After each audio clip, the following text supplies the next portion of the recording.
Hi.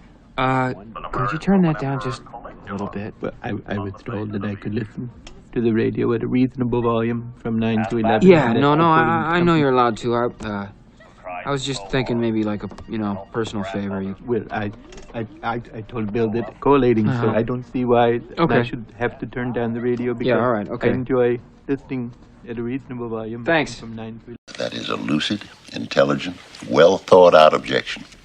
Thank you, Your Honor. Overruled. Watch to the end so you can be informed on what this means on the car culture war.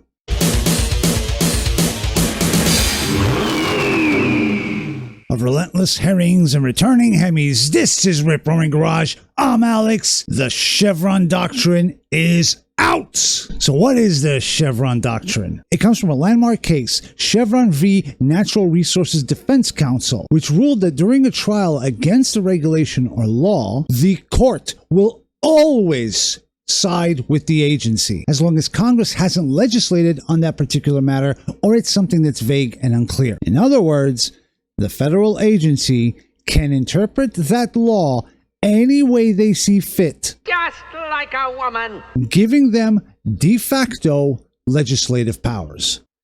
Now, this overturning stems from a very interesting case. I'm only going to give you the brief broad strokes. Paying fees for government observers on herring fishing boats in New Jersey and Rhode Island. If you want to know more about those cases, check out Relentless v. Department of Commerce and Loper Bright v. Department of Commerce. So cheers to you, boat captains, and kudos on one hell of a metal name for a boat, Relentless. Now we're here on the SCOTUS blog, and the reason I pull it up so you guys can find it and verify this for yourselves. Chief Justice Roberts made this very clear in his statement. Thus remains the responsibility of the court to decide whether the law means what the agency says. Let me give you some context. Most political channels have been focusing on the ATF, as it is a prime example of a federal agency that has been more or less regulating with their interpretations of laws. If you follow a lot of the gun tubers, you probably know already that pistol braces and bump stocks and all these have been overturned resoundingly by the Supreme Court. Well, we're a car channel here, so let's see what the impact is on the car world. So one of the more important bills that we got was the Clean Air Act of 1970, amended in 77, and then probably most restrictively in 1990. And while this doesn't apply so much to passenger vehicles and more on industry, public transport, and so on, the Energy Policy Conservation Act of 1975 does. And that is more commonly known as CAFÉ, from one of the acronyms found within the text of the legislation, Corporate Average Fuel Economy. Now, we're all very familiar with this. 1975 is that cutoff point where California demands emissions tests. And maybe I should do a video about that, how stupid that is for an old car that's hardly driven or just goes on a parade or a car show. So we're here at NHTSA. Now, I'm using this site mainly because it's a little bit clear and doesn't dive into pure legalese, which are literally the kind of things that these agencies will use to bully their way of, we know better, we're the experts, you don't know squat, the court should shut up. One of the things CAFÉ does, it regulates the emissions relative to the size of the fleet and across multiple models. If I build a big, huge car, if I sell too many of those and not enough subcompacts, I get hit with a fine and other regulatory actions, which are imposed by the agency. So not only do you have a legislative action, you have an enforcement action. Partly the reason why SCOTUS overturned is too much power consolidated into a handful of people. And mind you, these are people that are selected. They are not voted in. So if anybody there leftist watching this, you talk about democracy, this is not democracy. And in fact, just because this is such a big issue of experts and so on, I do want to bring back one thing. From the Insurance Institute for Highway Safety, a private organization that has become incredibly powerful. It represents the interests of insurance companies, so they have lower payouts. So it's their bottom line, not your safety. And this is where they come up with tests like this. The 2007 Chevy Bel Air versus the 57 Bel Air. Now, let me know if you guys want me to do a in-depth analysis, maybe even getting on a structural engineer to talk about what the problems were with this, why this is pure propaganda. This is still so painful to watch. But look at the dust, the rust clouds this car formed. This was pure propaganda. They got this car,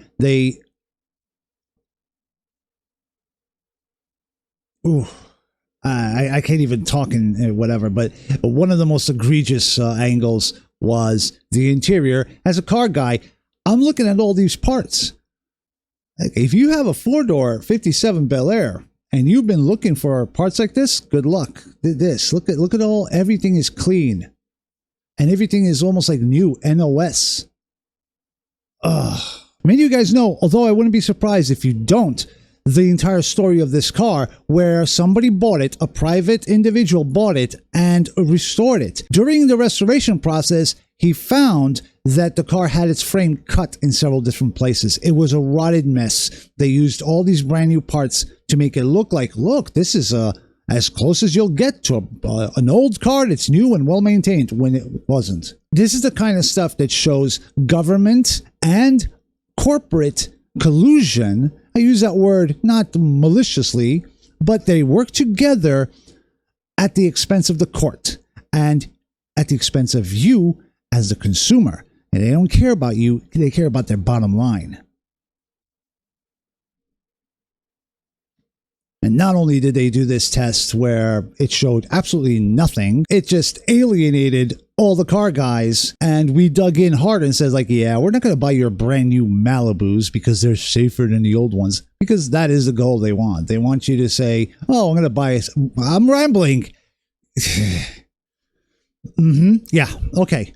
So let's go back to CAFÉ. What does the overturning of the Chevron Doctrine mean for CAFÉ standards? Does it mean that CAFÉ standards are gone and we can expect 2025 model years to be all Hemis and, hey, maybe even a couple of carbureted versions for those lower end high horsepower applications? We talked about that in the Pontiac episode. If Pontiac could come back, performance brand that's low end, crank window, cool stuff, kind of stuff that we love. Is that the case with this? And I'm here to tell you, no, at least not yet. What will happen depends on the car companies, the manufacturers. They will need to challenge these agencies and regulations in the courts. So you'll get challengers, pun intended, to NHTSA, to the EPA, that fail in their interpretation of the original 1975 Act, which contains CAFÉ, like we see here. So I'm going to go over the 4 major points of the Energy Policy Conservation Act and why they may not be applicable. Definitely, there is room for a different interpretation in 2024. So we have 4 major points here: technological feasibility, economic practicability, effect of other standards on fuel economy, and need of the nation to conserve energy. So let's break these down, where I'm going to use Dodge as a primary example, although this will apply to any and all car manufacturers. We're putting the cover sheets on all TPS reports now before they go out. Technological feasibility. This one is always in favor of the car manufacturer, as engineers have made massive strides in complying with these regulations and giving car buyers what we want. It's how we got 1,000 horsepower plus cars with a warranty, all while complying with EPA and CAFÉ standards, CARB standards, and so on. One can make the argument, though, that the EPA, CAFÉ, CARB have been continuously reinterpreted whenever they see that car manufacturers have complied and are starting to give cars that consumers want, especially those with significant horsepower and performance ratings. I'm not the only one that notices this. Whenever the horsepower war heats up, bam! New regulations, new interpretations, new CAFÉ standards, and new randomly decided by a bureaucrat, this is what you're going to have to build. Tim Kuniskis has been telling us that regulators in Washington keep telling them, right? We didn't ask for the rules to change. We didn't want them to change. Car makers, therefore, can make the argument that these regulatory bodies, these agencies, are responding not to any rational application of the law, but an emotional response to hating certain types of vehicles, i.e. they hate performance cars. Now, this is obvious to any car enthusiast, that whenever cars start becoming cool, the regs get more stringent, and all without congressional action. We have sort of a problem here. Economic practicability. Now, here a lawyer for a car maker can make the argument that complying with regulations would be devastating to the company, i.e. going from Hemis to EVs. And while we can ramble online all we want, a good law firm can call on business analysts, polling agencies, consumer specialists to make a clear argument for the financial devastation of new application of standards. One can also make the argument of other elements, such as the increase of the cost to comply would result in lower income car buyers being priced out of the market. And we're already seeing that with many people having no shot at ever owning a brand new car. Did you see the memo about this? Yeah. The effect of other standards on fuel economy. Now, this one is the interesting one to me. CAFÉ standards are based on certain interpretations of the use of a vehicle.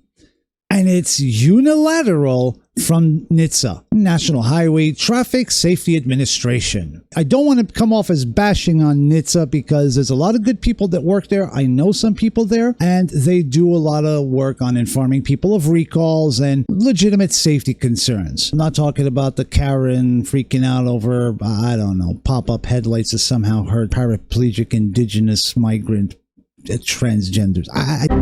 They're doing actual good work there. However, that doesn't mean that there aren't people that have malicious intent and have infiltrated such agencies. If it's already happening with the FAA and the NTSB, it's happening with NHTSA as well. If Dodge was to do a thorough analysis and compare consumption rates between cars like the higher engined models, Scat Packs and Hellcats, versus the Pentastar cars, or whatever is going to be in the future, hypothetically, if they didn't just shoot themselves in the foot with their EV charger lineup. But check out that video in case you haven't seen the new thing for next year. That the point is, a good lawyer can compile all this data of every single, let's say, Dodge Demon, and compare how much pollution they generate relative to the V6 cars.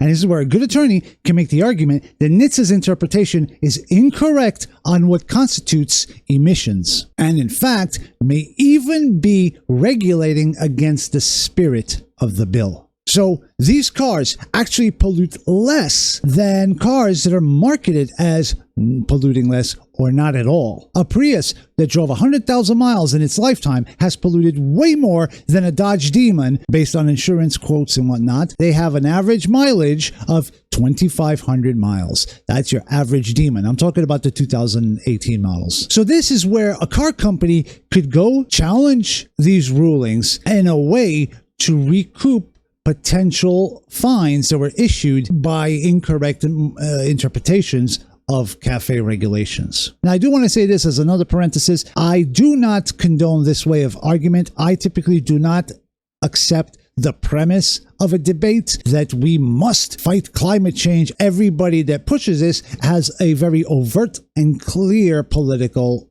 agenda. So show me somebody that's impartial, that doesn't know nothing about any of this stuff, and I can debate that with him. Engaging in such debates, you already lost it the moment you accepted their premise. It's home turf advantage of the argument. However, when it comes to the Chevron Doctrine, we're not discussing a climate issue, we're discussing a legal matter. And this is where you can get a concrete example in a court. And that is something that means more to society than what some grad student that eats soy published in some article so he can get his PhD and then, move back in with his mommy and dad. Well, no, because daddy went out to get milk. I'm sure daddy's coming back any day now. Now, before I go to the fourth and arguably the most interesting point, if you want to help me, if you want to help this channel grow, get yourself a Speedboat t-shirt. I got them in both variants, all the colors, and this way you can match them with your car. I also have the Speed Metal, and for the OGs, the 4 elements of metal. If money is tight, just hand me a like. It's free. And for the mega rippers, share this with at least one more gearhead. Watch it together,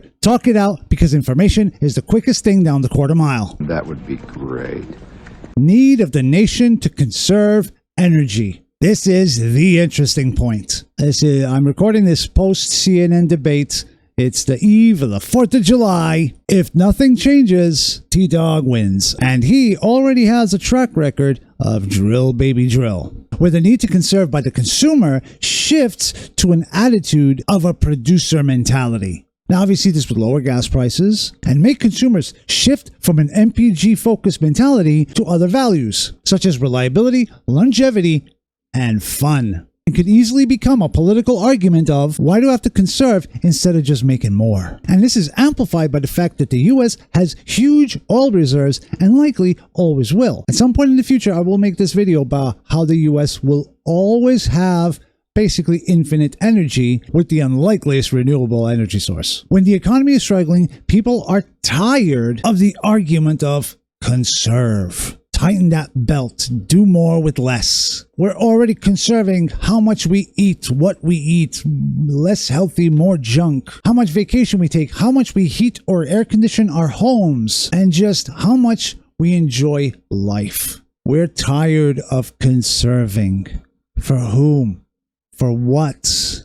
I did a poll and most of my audience single, no kids. Our society is kind of breaking down, and on top of it, you're asking us to conserve and make a sacrifice for the future that's not ours. And these are all valid questions that begin at the cultural level. It's too much to ask from the average American, and we're already seeing that. So the bottom line is this. This won't change a 2025 car lineup. However, it opens the door to challenge CAFÉ and even CARB. And with the EPA having historically low approval ratings, even having 2024 presidential candidates talking openly about abolishing the EPA, I can already see a near future where CAFÉ standards are in fact abolished and likely replaced with something that has more common sense. Either way, we're in for some interesting times. So my advice to you is to get ready, get prepared. Take the Challenger Challenge. Let me know that by November,